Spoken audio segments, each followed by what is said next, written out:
이런 일이 실제 있었는지 아니면 누군가 재미있는 이야기를 꾸며낸지 알 수 없지만은 서른을 바라보는 스님에 대한 이야기입니다.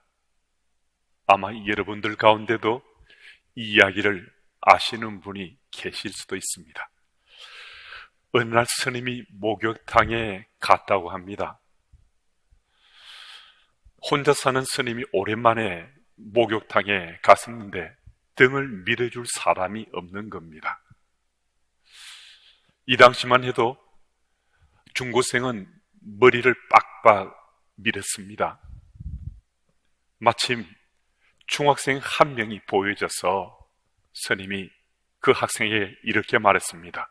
야야, 이리 좀 와서 내 등 좀 밀어다오. 그리고 뒤돌아서 앉았습니다. 그 중학생이 얼떨결에 불러와서 스님의 등을 밀게 됐습니다. 등을 밀다 보니까 자기가 등을 밀어주는 그 사람이 자기처럼 머리를 빡빡 민 겁니다. 그런데 반말을 하는 거예요. 그래서 조용하게 물었습니다. 저 어떻게 되십니까? 그러자 스님이 아주 점잖게 나는 중이다. 그랬더니 뒤에서 등을 밀던 그 중학생이 사정없이 스님의 뒤통수를 때리면서 말합니다. 이놈아, 나는 중3이다. 스님이 뒤통수를 맞고 보니 정말 어처구니가 없었습니다. 새파란 학생에게 머리를 맞았으니 얼마나 기분이 나쁘겠습니까? 그렇다고 맞붙어 싸울 수는 없고 마음을 억누르고 다시 한 번 더 얘기했습니다. 자신의 신분을 분명히 밝혔습니다. 이놈아, 나는 중이다. 나는 중이란 말이다. 그랬더니 그 중학생 이번에는 벌떡 일어나서 아까보다 훨씬 더 세게 뒤통수를 때리면서 이렇게 말했습니다. 그래, 이놈아, 나는 중3이다. 중3이다. 무슨 얘기입니까? 지금 이 스님과 중학생 사이는 전혀 의사소통이 안 되는 겁니다. 둘 다 지금 맞는 얘기잖아요. 이 사실은 틀린 얘기 아니거든요. 둘 다 맞는 얘기를 하는데 서로 소통은 불가합니다. 그런데요, 이보다 더 기가 막힌 의사불통이 역사의 무대에 지금까지 계속 이어져 왔습니다. 하나님과 인간 사이엔 아담과 하와가 에덴 동산을 벗어나면서부터 이런 의사불통이 계속해서 이어져 왔다는 겁니다. 인간은 자꾸만 하나님을 외면하고 하나님을 멀리했습니다. 자기의 욕심을 쫓아서 자기의 탐심대로 자기 뜻대로 살아갔습니다.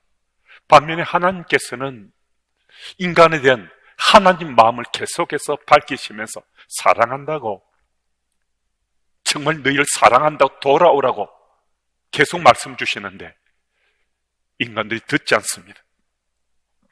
인간의 아집과 교만과 욕망이 하나님 사랑을 가로막아서 도저히 하나님의 이 본심이 전해지지 않습니다. 그래서 어느 날 하나님께서 결단하셨습니다.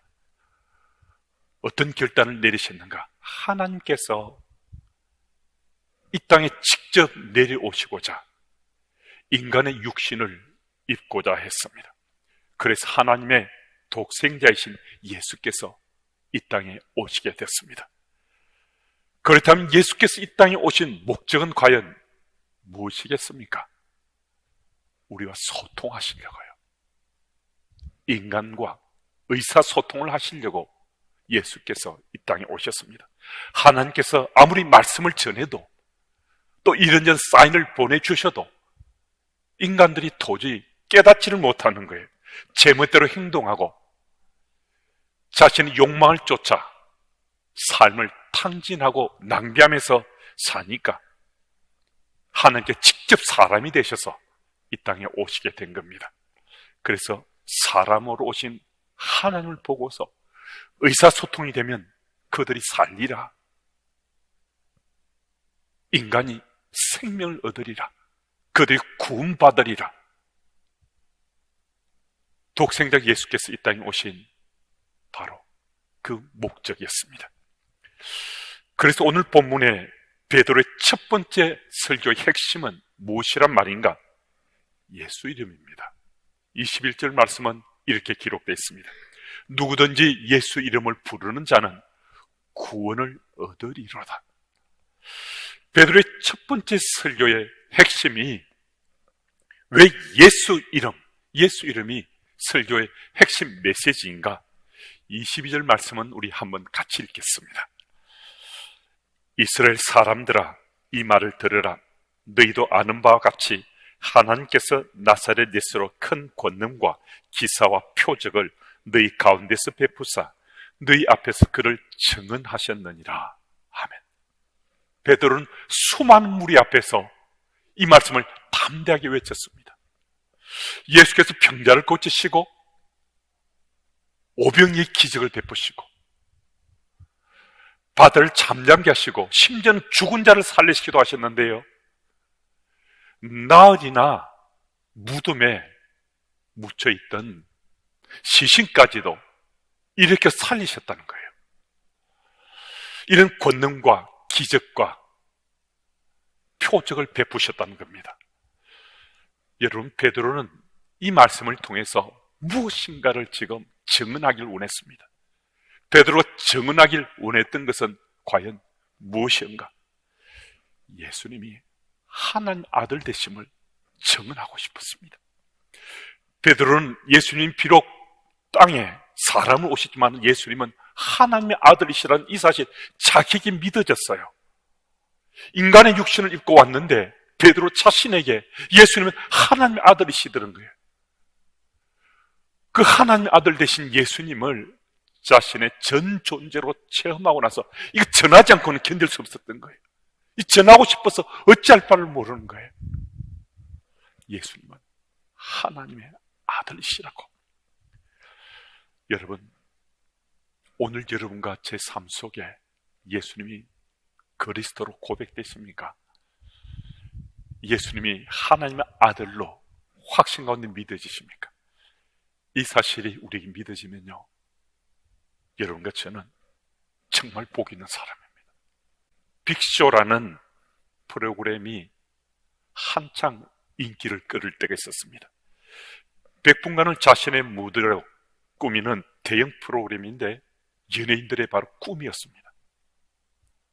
100분 동안 자신의 삶의 스토리를, 자기 이야기를 노래든 액션이든 전할 수 있는 기회를 가졌으니까 이건 연예인들의 꿈 중의 꿈이었습니다. 하지만 이 KBS의 빅쇼에 출연한다는 것은 적어도 그 분야에서 국민 배우다, 국민 가수다라는 이런 이름을 들을 수 있을 만한 사람들만 이 빅쇼에 출연할 수 있었습니다. 어느 날 빅쇼의 제작진이 윤복희 씨에게 출연을 제의했습니다. 그때 윤복희 씨는 자신이 그 프로그램에 출연을 하겠는데 꼭 자신의 부탁을 들어달라고 간청했습니다. 빅쇼에서 나의 지난 삶을 청중들과 시청자들에게 꼭 전하고 싶은데 이를 위해서는 그 100분간을 성가로 꾸밀 수 있어야 되겠는데요, 그 빅쇼를 나의 신앙 고백을 담은, 내 삶을 담은 성가로 꾸미게 해주세요. 제작진이 윤복희 씨의 그 간청을 듣고서 고민했습니다. 청중들도 시청자들도 안 믿는 사람이 훨씬 더 다수일 것이기 때문이었습니다. 한참 고민하다가 윤복희 씨의 간청이 워낙 진지하고 윤복희 씨의 삶에 대해서 자신을 가졌던 제작진은 윤복희 씨의 그 간청을 들어주었습니다. 그래서 청중을 초대할 때도 이번 빅쇼는 성가로 꾸미진다라고 알렸고요, 또 오프닝 무대에서 시청자들에게도 오늘 윤복희 씨의 그 빅쇼는 자신의 삶을 드러내는 성가로 꾸며진다는 것도 알려줬습니다. 윤복희 씨는 100분간 그 빅쇼를 통해서 자신의 삶을 그대로 드러냈습니다. 자신의 지난 인생이 어떠했는지, 자신이 예수님을 그리스도를 믿고서 자신의 삶이 어떻게 변했는지, 그 전까지 어떤 빅쇼보다도 감동적이고 감격이 넘치는 무대였습니다. 청중들은 말할 것도 없고 안방에서 TV를 지켜보던 수많은 시청자들도 그 채널에서 시선을 떼놓을 수가 없었습니다. 그날 윤복희 씨는 한 사람의 연예인에서 한 사람의 그리스도인으로 자신의 삶이 분명하게 구별되는 순간이었습니다. 하나님 앞에 자신의 삶을 내놓고 열창하는 윤복희 씨의 그 성가의 고백은 많은 사람들을 눈물 짓겠습니다. 윤복희 씨는 그 성가를 통해서 예수님이 하나님의 아들이시라고, 내가 만난 예수님, 그분은 하나님의 아들이셨다고, 진짜로 그분은 하나님의 아들이시다고 삶을 실어 고백했습니다. 세상의 물질과 인기와 명예를 쫓던 연예인이었습니다. 그런데 한순간 윤복희 씨는 바울처럼 세상의 그 모든 것을 폐수물처럼 여기고 자신의 삶을 던져서 예수는 하나님의 아들이시라고, 예수는 그리스도시라고 자신의 삶으로 증거했습니다. 여러분, 이것이 어떻게 가능했겠습니까? 그녀가 만난 예수님이 하나님의 아들로 믿어지기 때문입니다. 여러분, 우리에게 예수님은 어떤 분이십니까? 우리에게도 예수님이 하나님의 아들로 믿어지십니까? 이것은요, 이 사실이 믿어진다는 것은 이건 기적이에요.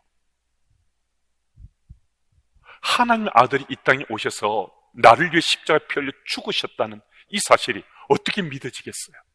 나 같은 인생을 되돌아보면 난 그럴 자격 없잖아요.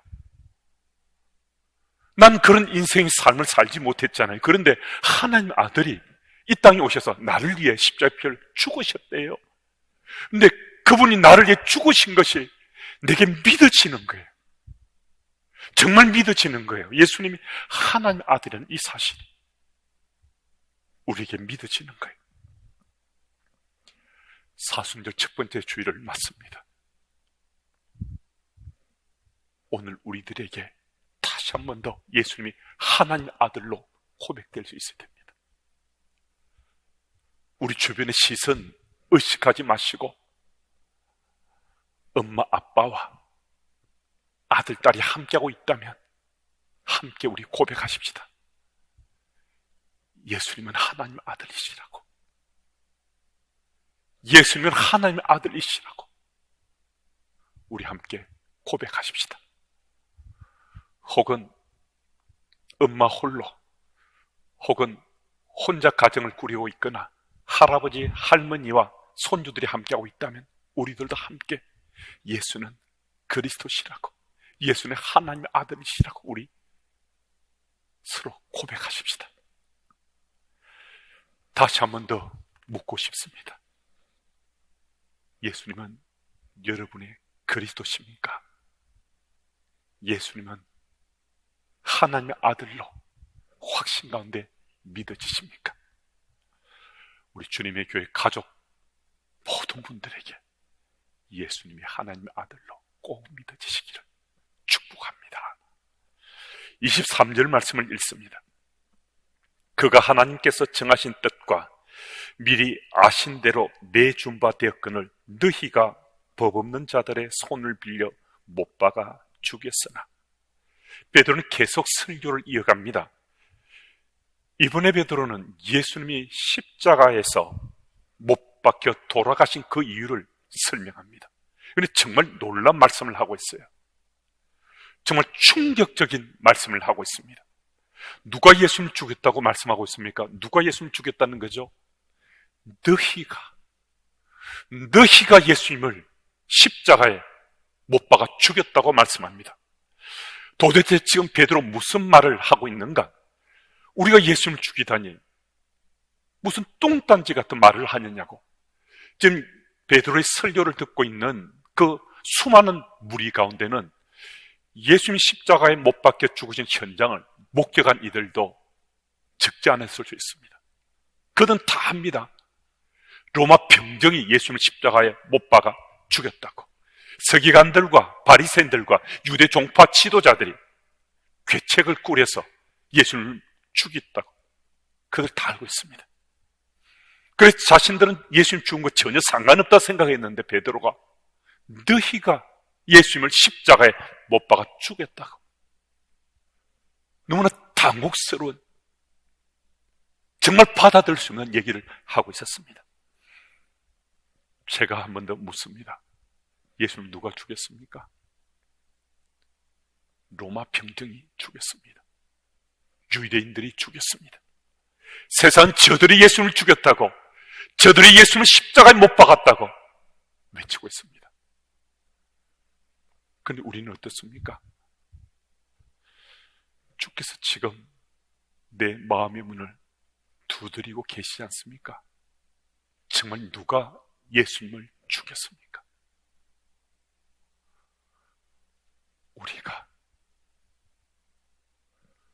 우리가 예수님을 십자가에 못 박지 않았습니까?